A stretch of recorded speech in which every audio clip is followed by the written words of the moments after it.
The Love and Leary podcast is where nursing leadership, innovation, and real talk come together. Hosted by nurse leaders Mary and Leary and Rebecca Love. The show dives into the issues that matter most to today's nursing community. Each episode features candid conversations, expert insights, and bold perspectives on healthcare, leadership, advocacy, and the future of nursing. Whether you're a clinical nurse, nurse leader, or another healthcare changemaker, Love and Leary offers thoughtful dialogue and practical takeaways to inform, inspire, and empower nurses at every stage of our careers.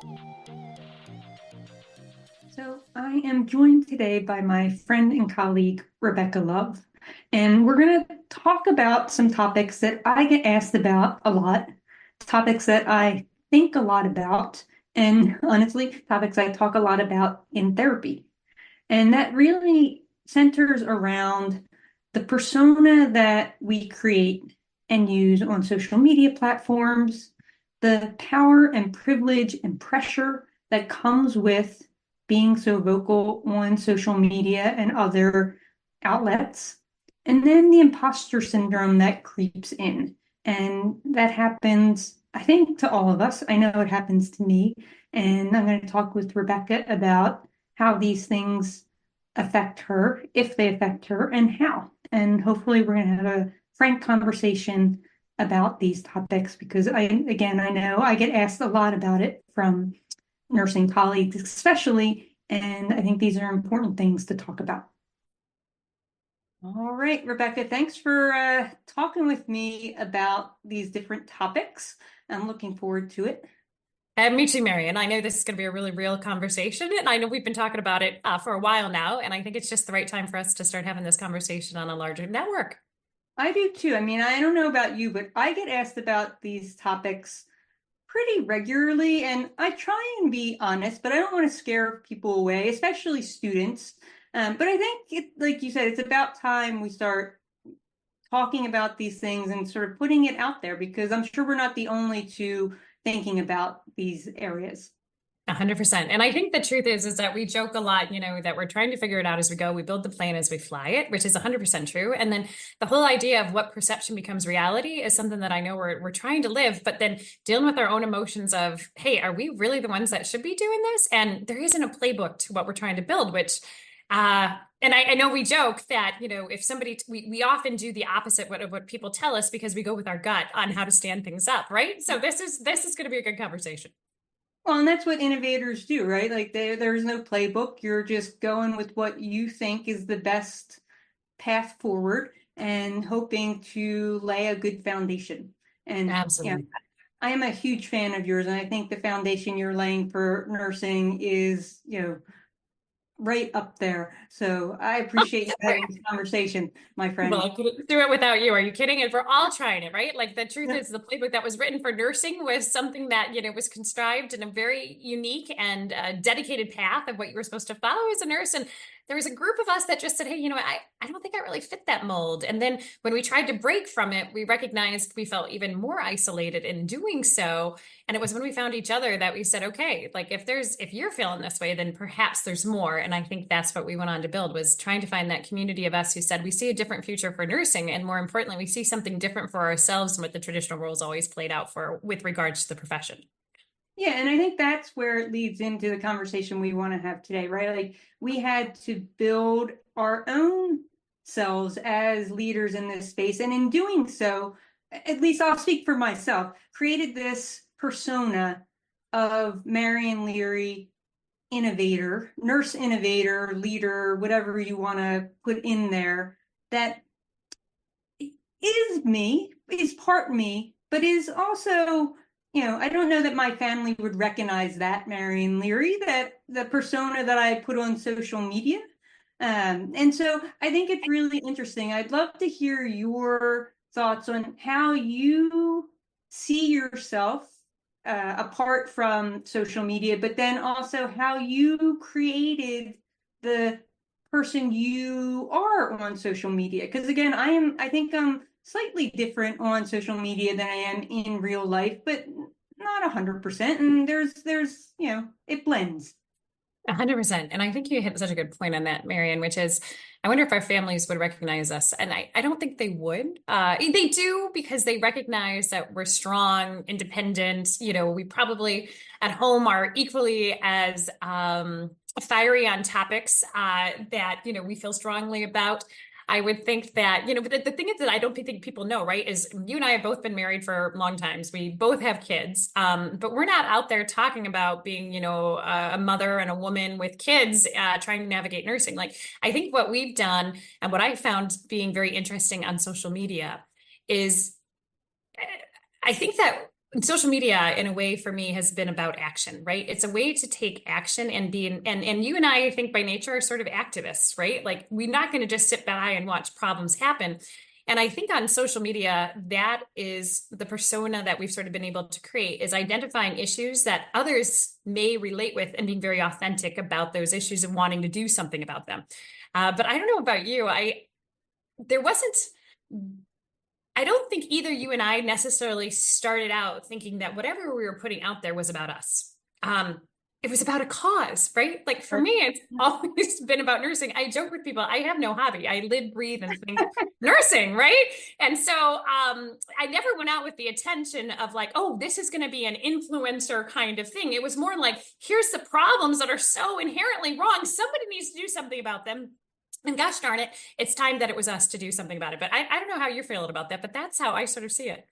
Yeah, I always see my posts and things I do on social media as education Yes. and activism, education and activism combined to like move the profession forward, move a cause forward, let people know that I also feel this way, and whether you agree or not, like that's my opinion on this. And I think in some ways it lends, there's power in numbers, and it lends credence to whatever topic you're, putting out there and advocating for. And I know, I mean, and we're going to talk about this, the blowback, you get from putting your opinions and voice out there. Not everybody's going to agree. And I learned a long time ago. I mean, I was a volunteer with ACT UP back in the day. I did a lot of LGBT AIDS service advocacy. Like, not everybody's going to agree with you. And I'm cool with that. Like, no skin off my back. I'm not going to change my views or opinions because I'm afraid of what others are going to think or say. Like, I am authentically going to be me, and you're going to like it or you're not. And I know that is not everybody has the privilege to be able to do that. And we've talked about this because some things I can't say on social media because of certain roles that I have, but you have been able to do that and you do that. And I respect you so much for that. And I guess I'd love to hear what your thoughts on like how that affects you, if it affects you, and what blowback looks like, if any. Yeah, no, I think, and Marion, you hit the nail on the head. Authenticity, I think, is what people really look for. And that's going to be the hardest thing that many of us are going to face when we go out on social is that idea that to stay authentic and true to oneself, it's going to walk you close to the firing line on many different areas, right? And how do you not walk so close that you're actually going to get fired or lose your job, which I think is probably the fear that actually restrains most of us from actually speaking out on social media. And I'll never forget the post that sort of changed my stature on LinkedIn. A friend of mine was a nurse down in Philadelphia, had sent me a New York Times article on the state of nursing. And I remember she's like, we need to get this out there. And I remember I started typing this post about all the sins that were wrong in hospital systems. And I remember as I was about to push the button to send this post, I thought, this is the post that's going to get me fired. And should I do this? And I hit the post and I said, you know what? Like it needs to be talked about. Like the risk is too big. And I remember I hit the submit button and suddenly the post blew up. In a way, it went viral for the day, the #1 post on LinkedIn and all topics. And that was like 2 weeks later, I get a phone call from LinkedIn and they said, hey, congratulations. We'd like to make you a LinkedIn top voice. And I thought to myself, what? Wait a second. Like, I was certain this was the end of my career as opposed to the start of something different. And I guess that's the message that I would say to everybody else, which is you are going to get intense blowback. And I'm going to let you know that, there's been times that all of us have been called into the offices to say, you have to be careful who you're playing with. You're a representative of X, and therefore you can't speak on Y. And the thing that I've always thought, and I deal with my employers or people that I contract with, is I said, you know what, the truth is this is who I am, and as soon as we start restricting it, the reality is you want some of this my leverage or my opinion to rub off on your reputation. The truth is you got to take it all, and that's hard, Marion. Though, but what about you? Like I know that you've had a number of platforms, but this is how it went for me, and it was hard. Yeah, I mean, I think I'm very lucky in that I work at an academic institution that embraces academic freedom. That being said, like I do oftentimes want to speak out about certain issues, near and far, and will at times decide not to because I am not sure how it will appear to, X, Y, or Z organization that I'm affiliated with. Yeah. I hope that ultimately, if it was something critical, I'm pretty sure I would voice that. But it's a fine line, and that's why, like, I feel for nurses who are at institutions that are being silenced, who want to speak out, but can't risk their jobs. Which is why I think, I feel like we have these platforms and we have privilege, and I have to use my voice in that way as much as I can for as long as I can and as loud as I can, because others can't. Yeah, that is exactly it, Marion. And I think that's what I think you and I see it as, right? We recognize that others don't have that privilege. And the truth is, if we can't speak out, then we definitely know something's terribly wrong. So we might as well use our platform so that we can represent the issues that absolutely the bedside nurse wants. Now, what you and I don't do is we don't talk on 10,000 different topics, right? So we're not activating. People write me all the time, hey, can you post about this? Can you post about this? And I've started to realize that the real impact that I have is there's one subject I know really well, and that's the state of the nursing workforce state, the issues that are driving it, that interest or not. And I think that when I stay true to some of those issues, that's where it's specialized. Now, like you, there are times that I get off on other tracks because I'm not only passionate about nursing, I'm very passionate about women's rights, right? I'm very passionate about elections and what's going on. And there have been times that I have veered off center topics that people look to me to, and those posts fall flat, right? What I realize also, and just some advice to other nurses out there building their social media profile is, you can't be a jack of all trades and an expert to everybody, right? So pick a topic that you're passionate about and know you want to fight for and can do the greatest, because there isn't going to be anybody else out there who's honestly going to be able to go above you in that space, in a sense. And that's why you are so incredible in what you do around innovation, around the work that you're doing around scientists, nurses. And the truth is you're talking about a subject that you're building and knowing inherently.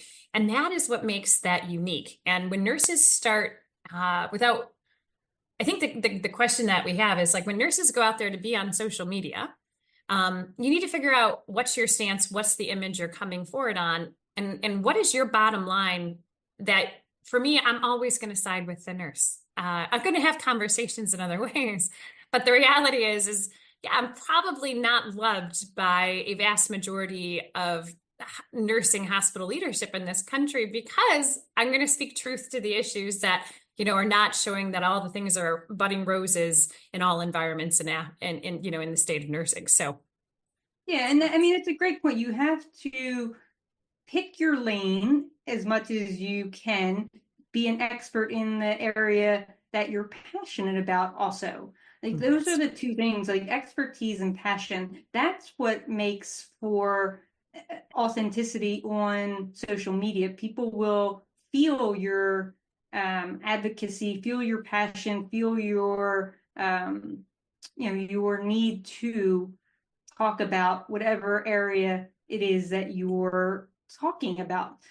Which leads me to another question.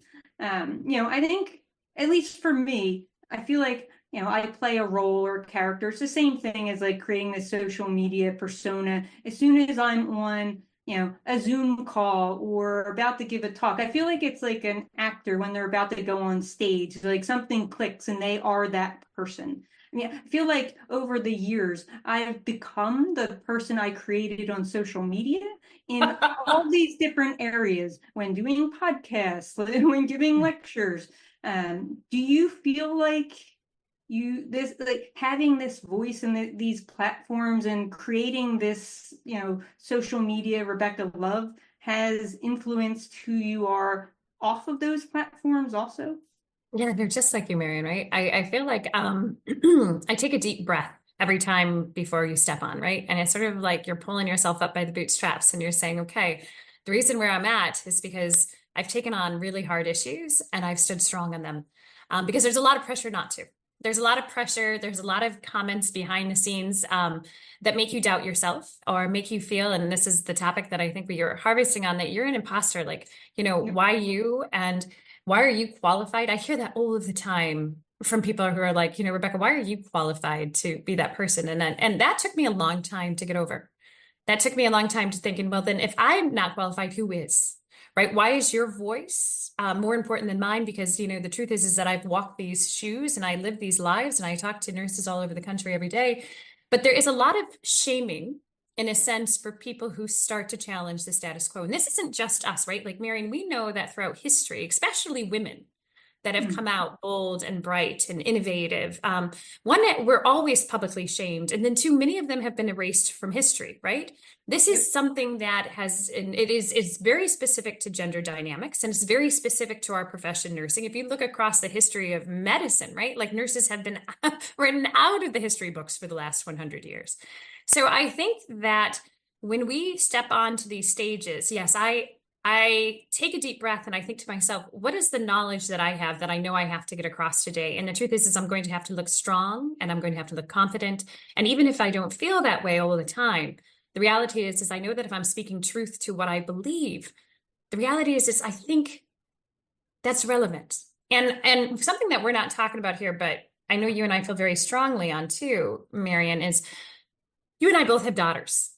Mhm. And I've looked back across history and I realized I saw how far my grandmother's generation could come. I saw how far my mother's generation come.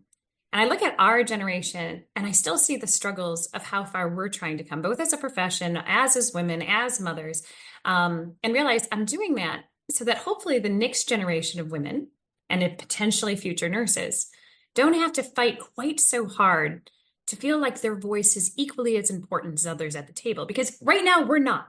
There is no equality when it comes to equality on who has the conversation and who dominates the power within all of these structures that we play in. And I think that's the fight that we're fighting right now. Yeah, I totally agree. And I am sure your daughter is the same as mine when it comes to one, admiring and noticing the fight that we are fighting, but also my daughter has risen up to be a powerful voice as well. And as a parent, there is nothing I want more than for her to be able to use her voice in that way and have the confidence to do that because it took me decades to get Yes. that confidence. Never at 18, at her age, would I have had the confidence that she has to do what, and speak out on things that she speaks out on now.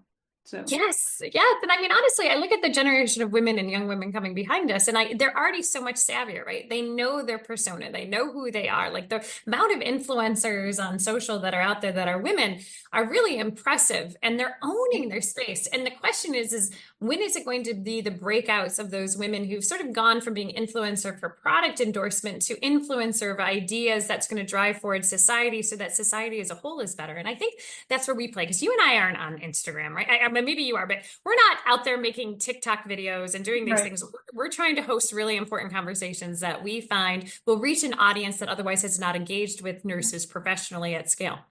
Yeah, and I think that generation is getting there. And I think that brings me back to social media and imposter syndrome. Like social media for for good or for bad, and it has given people, young people, women, all of us, this space to explore our own voices, to build our own confidence and power, and to then use it. For me, social media is so helpful because I am much better when I have a chance to think about what I want to say and put pen to paper as opposed to going out live and speaking about some of these issues. And so I think social media is building a lot of that confidence for some of us who otherwise wouldn't feel like we could do that, would have that imposter syndrome that would stop us from doing that. Yes. And I think, you know what, I think also you made a very interesting point right when you started that without the platforms of social media, right? That would there have been a place for us, right? Would there be as many women representing issues or nurses representing issues? Because one thing that social media does is sort of democratize access to the universe in a way that traditional media never did. And so the Mhm. narratives are starting to elevate, and in good and in bad ways. We're seeing this through the where this can be used for bad. But I'm hoping that at some point in time, we're going to see we're in this experimental generation of what social media can be and what is it's going to do to our society. And I think where I look at you and I and some of the nurses that are out there, I feel like they're fighting for light and truth and honesty and a better world as opposed to divisiveness and issues. And I think those are the things that social media allows. But to your point, how you engage on it can give you the confidence you need to become somebody that you otherwise wouldn't have because you're getting this positive feedback cycle. Now you can get a terrible feedback cycle. And what I would just tell you is there are certain platforms I've totally come off because I was like, you know what? This was a dark hole of like despair. I'm not I'm not going to be there. I don't have time to deal with all that negative energy coming my way. So what I would say to people is find the space that doesn't make you feel terrible about yourself. And if you're in some space that everything is dark, get yourself out of that. Like get yourself out of that space because negative energy begets more negative energy. And you really need to be in places that you're going to, inspire others to be better with each other. Yeah, it's a great it's a great point because I was on Twitter. That's where I started my whole quote unquote influencer movement. And I am no longer on Twitter really. And Me too. have moved over to LinkedIn, which is a much more collegial, supportive environment, and it's so much better for mental health, which is another topic I want to talk about. Because using your voice and getting pushback constantly can take a toll. In addition, as you're creating these social media personas, you're only putting out there what you want people to see. And so no one knows what else is going on behind the scenes for you. Like I said, like I play a role when I, get on Zoom calls or I do talks. You know, there's a lot of other things going on that people have no idea about. The mental and physical struggles that everyone goes through. And so, Mhm. I think I'd love to hear a little bit about what that's like for you. I'm happy to share some of my mental and physical struggles over the past couple of years that most people have no idea about because we create these personas that, everything's all good, which I don't There's think healthy or helpful either. And I've tried to speak out more about it, but you know, Yeah, here we same are. here. I think, Marion, I think to your point, everybody has things we don't know that are going on behind the scenes. And the truth is I think sometimes people they create these images of us, you and I, as being Mhm. super successful financially, totally fit, rising in our careers, and it's only going in one direction. People say yes to us. We're invited everywhere. People love us. No, not. I wish you say that was the reality of all of our situations. But even just like I had seen you start posting, the beginning of this year, I started to reflect a lot on the posts that I was putting out there and talking about the things and the struggles that you overcome with, like still feeling that you're failing in parts of your life. Because you know what? The truth is you can't do everything well. And so being a mother, a wife, a career person, like your own personal passions, your own dreams, the truth is that, all of us have gone through times when our marriages have, maybe not everybody, but marriages have been challenged. When our kids hate us. Like, I hate to say it, like, I have two teenagers and an 11-year-old, and I feel like I constantly am falling on my face with them. So hence why I'm not the one out there giving parenting advice, because I truly cannot figure that out. I joke with my kids all the time when they tell me that I talked and lecture them too much, that I'm like, people pay to hear me speak. You should be grateful. Right, but neither my family doesn't appreciate that kind of joking. But I think you and I, we push so hard for a better world. We internalize the fights that we're doing, right? Like, this is personal to us. It's not business. We don't. I wish we pursued money. I wish I could be so motivated by money that I would just take that job and stick with it above all else. But the reality is that there's things about people like you and I, which is that's not what motivates who we are. So when we don't see change fast enough, or we recognize that we just jeopardized something that was internal to us that then disrupted our grounding, that takes us a while to come back on. And I know, Marion, you've gone through some things too, because you sent me a great book that I needed to appreciate, like Rest is Resistance. I just need to stop. Maybe take a nap sometimes would be a good thing to recharge. But tell me, what you've gone through this too. So what are you thinking? Yeah, I mean, I totally agree with you. Like, there's so many things that that affect the way that you react to things mentally, physically, and some of it's personal. Like, I have put out there that it was 2022 was a terrible year for me. Finishing my dissertation, my wife and I had been separated for 10 months. I was a physical and mental wreck, like anxiety, depression. But you know, on social media, I don't think anybody would have known that. And so partly, I bring this up with you and to say, like, one, everybody's going through it and we don't know what we don't know. And so, like, to give each other space and grace and support in ways that, I think will be helpful to others and to ourselves. The Rest is Resistance book, a good friend of mine sent that to me when I was struggling, and it was so helpful because we are 24/7, 365, always trying to do things. And, we don't always have to be doing things. We have to be taking care of ourselves and our families. My perspective has changed significantly over the past 6 to 8 months. Like, I was feeling at rock bottom, and I've really tried to change my outlook, and many other things to get back to the person I want to be in real life, not on social media.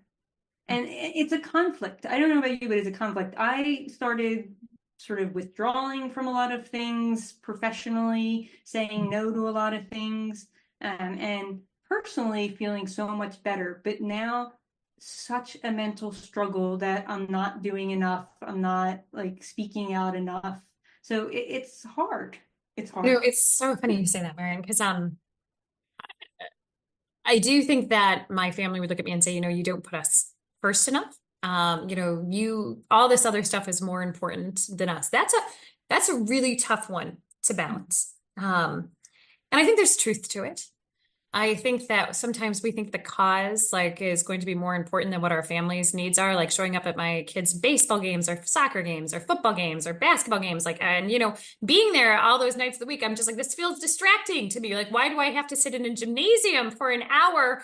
It feels, I should be doing something different. And to your point, I heard this happens to women. Sort of, we hit these things, right? Like, you hit your 40s, and all of a sudden your kids are growing up, and you went back to the career, and you were trying to juggle it all, so your career took front and center, and then all of a sudden you realize in a blink of an eye that that entire family that you've had this whole time might be gone in a few years, right? So you try to juggle it and change those things. And I'm not quite to the point yet, to your point, of saying no. And I've been told that I need to start saying no a lot more. And I think it's because too you realize also this other dichotomy is like, well, if I don't stay involved, I don't stay relevant. Yes, I talk to my therapist about this a lot. So tell me what disease because I don't have a degree in therapy and I definitely maybe I need a therapist to start visiting with. I'm sure my kids would say yes. No.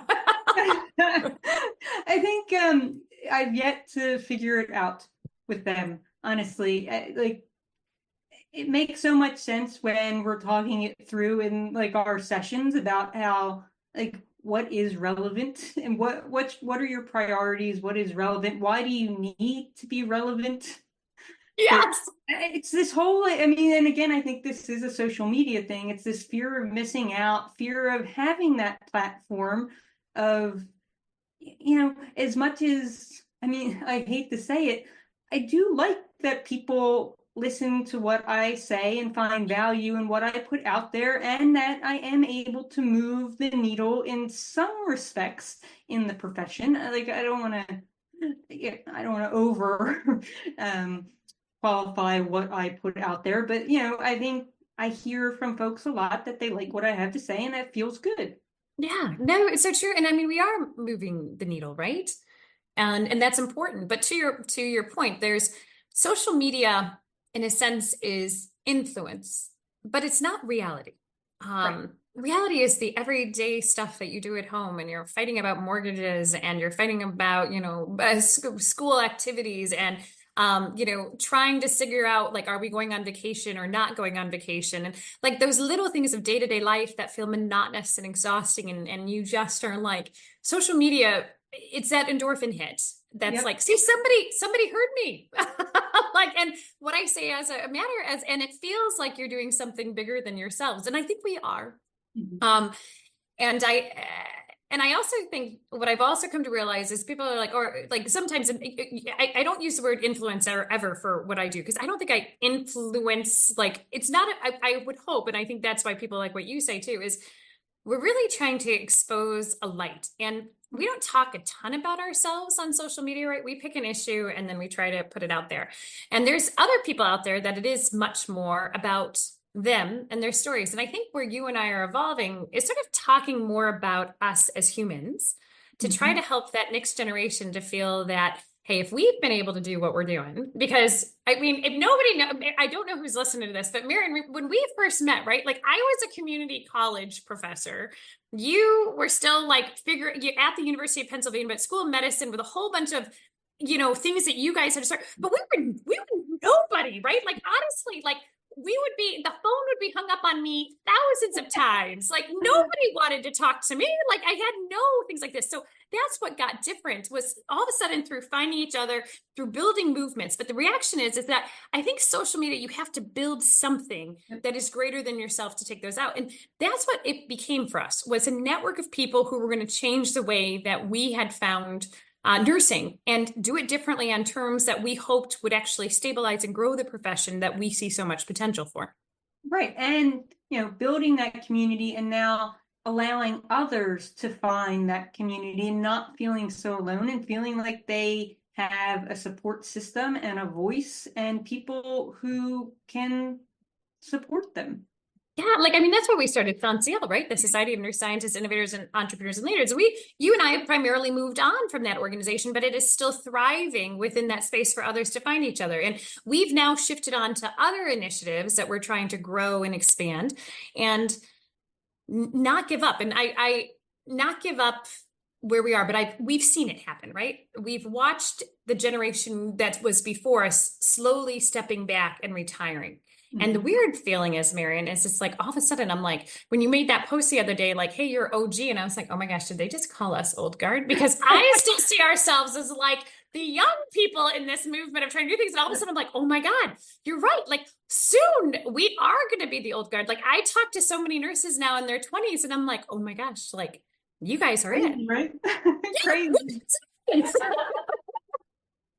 Darn it. COVID. I'm just blaming it on COVID. Those 3 years just blinked by. I don't know how it happened, but here we are. Mhm. So Yeah. what, I mean, Maren, I think what we want to talk about, like part of the thing that we wanted to dive in for people who are tuning in is that whatever perceptions we put out there, you and I still struggle a lot with being that person, right? Being invited to these rooms. And I think one thing that you should talk about is you sit in a lot of academic spaces. I have now started to sit in a lot of the business spaces where I'm the only nurse in the room. And um, what happens in those rooms? And it is, for me, it has been some of the most, you know, uh, humbling experiences of my life, where being a nurse in a room full of people that are non-nurses that are trying to shape healthcare is something that I realize a lot of the things sometimes that I express are not understood. And that is a really hard place to be. And I don't know how it's been for you in academia and dealing with certain things that go on, but Yeah, I mean, I think I always find myself in um, what I've been told are sort of like unicorn positions. I'm like a unicorn, right? Like positions are often made specifically for me. And so I don't fit into, I'm not on the faculty tenure track, but I'm not technically staff either. I like am in a weird role, which I think is great for me. That's how I thrive. I like to create and I like to, be that square peg that doesn't fit in a round hole. It comes with positives and it comes with negatives, right? I think as all positions do, like you're saying, like it's not always easy. Um, sometimes it can lend for my voice not to have the weight it needs in critical situations. But it also allows me to do these different things that we've been talking about and have my voice heard in other places that it might not. you know what? That's actually such a good list because honestly, I've sort of been in the same role, right? Like people call me up and they're like, "Hey, we'd like to hire you as a single contributor," and I was like, "What exactly does that mean?" And then I realized, hey, if I'm put into a specific role with specific things, I'm like, "You're right. I much rather like give me the freedom to create and challenge the status quo and break through walls." And I think then the people that might be tuning in, they're going to ask us like, how did you find those roles? And I think the truth is we didn't find them. We just started creating things to happen, right? Like when we couldn't find events that suited us, we started to host our own events, right? And then it attracts others, and then we continue to talk about it on social media, and suddenly but here's some things on that you may wonder, how do I engage on social media? That's a way that's going to grow us. I always tell people on LinkedIn, if you're not comfortable posting, or you have this brilliant post but you realize nobody follows you, so nobody's going to read it, how you have to start dealing with it is you got to like other people's posts, then you got to comment on their posts, then you got to share their post with your ideas on top of it, and eventually you're going to start posting your own ideas. And because you built this community of like-minded individuals, you yourself get invited into this community of people who want to share in your thoughts and share in your opinions, and more importantly, amplify the conversations that you're having. And that's where I would tell people to engage and how to engage. Yeah, I mean, it's all about engagement. That's the whole point of social media is to have find the people that you want to engage with and then make sure that you're interacting with them. And yeah, like you said, using your voice. I will say the other thing I think is really helpful, and I've said this from the beginning, is to have a buddy. Like if you're not sure if what you're posting on there is going to quote unquote get you in trouble or maybe taken the wrong way, or you're just not sure, have somebody you trust that you can run it by. I still do that. My sister is my go-to for this. And she doesn't always understand what I'm talking about. She's not a nurse, but she can tell if it's clear or could potentially make someone uncomfortable. And then you might want to rephrase, or you may not want to post it at all, or, it'll at least give you a sounding board, especially when you're first starting out and if you're unsure. Yeah, and I do this slightly different. People ask me, how do I get away with posting the information that I post, right? And the good news is I often link to an article that says it, and I simply summarize it. Now, I'm not, this is factual. It's been researched, it's been published by a different authority. So that's the other way to approach really difficult issues that obviously also allow you to open up those conversations. So I very rarely post on like if I post on, the issues of nurses going on strikes, I'm going to link directly to that strike and pull out the statistics that are in it and then identify where I think further breakdowns are going on. And the truth is that's another way to give credibility to the words that you're speaking, because the truth is the question may be asked, why do you have that authority? When you're using somebody else from a credible site to actually be the platform for you to actually stir a greater conversation, you get that authority through showing that you are backing your topic up with the associated information that's relevant to that through a non-biased party. So those are kind of the ways to tackle it too. Yeah, I love that you brought that up because I love how you do that. Using your voice, pulling out and backing it with the articles and data that are already published. So yeah, it's interesting. So I think, if we're looking at social media as it's coming down the pipeline, Marion, like what advice would you want to give to people that are out there that, you know, our nurses out there, let's be honest, they were us not too long ago, right? Like not sure who we are, wanted to do something bigger, but nobody would take us seriously or give us a chance, in all honesty. I think that was the big thing, is like somebody to give us a shot to prove that we could do something with our lives. Yeah, I mean, I think we've talked about it throughout this whole episode, right? I mean, it starts off with just finding your area of expertise, finding your passion, and then building your social media presence around that, becoming that nurse expert in that area that gives you the credibility that you need on these platforms to continue to build your influence. And, Yes.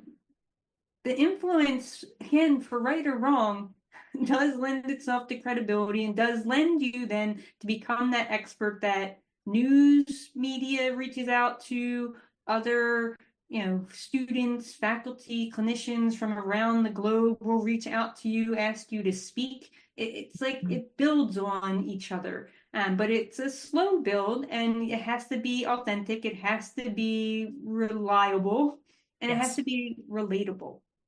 100%. And one other thing that I can always say to people too is that when they call me about their jobs and their careers, I said, what, the job you have today is likely going to get you the job you have today. The truth is, you're going to have to volunteer in the spaces to get you involved in other things. People have to start noticing you and the value that you have. Now, sometimes your jobs will leapfrog and you'll have extraordinary opportunities. But what I always say is show up in those circles of the people that you want to be with that are going to cause those influences. So if you're not with one of your professional organizations, I mean, I didn't do those professional organizations, but you can join in and you can volunteer there. But there's also other things that you can do to engage differently with society, which is showing up at events that are going to get you places. We talk a lot about hackathons or design thinking events.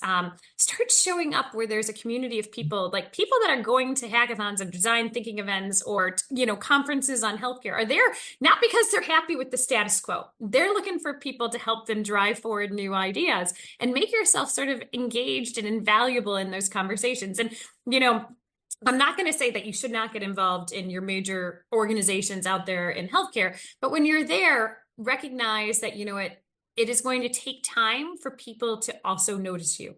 So if you need to, make your own cohort and your own event and just get going for what you're passionate about, because you're going to be surprised how quickly when you put an idea into action, that stepping of a bias towards action, suddenly the universe starts to attract those people, as opposed to when you're sitting in your own head constantly, the universe doesn't recognize that as energy. Yeah. And I will say, and I'm going to wrap us up here, that also reaching out to us, reaching out to the OG. There is a number of folks on social media, in real life, in nursing, in the profession, who just want to make it better Yeah. and who want to help others make it better and who want to support the new next generation of nurses to make it better.